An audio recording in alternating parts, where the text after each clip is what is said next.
उन्हाळा सुरू झाला की बाहेर पडणं अगदी कठीण होऊन जातं.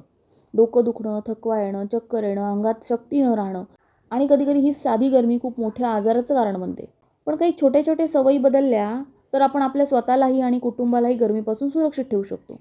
उन्हाळ्यात दिवसाची सुरुवात थंड पाणी किंवा फ्रीजमधल्या बाटलीने करू नका.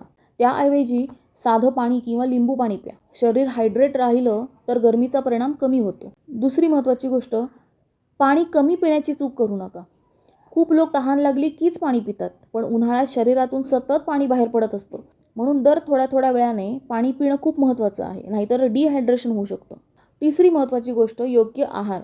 उन्हाळ्यामध्ये शरीराला थंडावा देणारे पदार्थ खा, जसं की कलिंगड, काकडी, ताक, नारळ पाणी, फळं.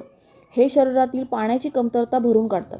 चौथी महत्त्वाची गोष्ट, काय टाळलं पाहिजे तर तिखट, तेलकट पदार्थ. जास्त तेलकट, तिखट आणि बाहेरचं जंक फूड हे शरीरातील उष्णता वाढवतं.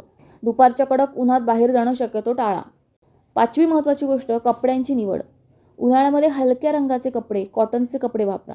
हे शरीराला थंड ठेवायला मदत करतात. शेवटची महत्त्वाची गोष्ट ती म्हणजे, जर खूप चक्कर येत असेल, डोकं दुखत असेल, उलटी होत असेल, तर ते हीट स्ट्रोकची सुरुवात असू शकते.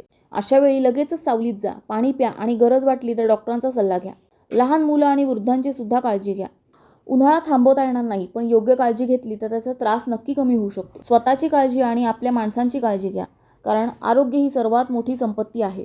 हा व्हिडिओ उपयोगी वाटला तर लाईक करा, शेअर करा आणि आपल्या चॅनलला सबस्क्राईब करायला विसरू नका.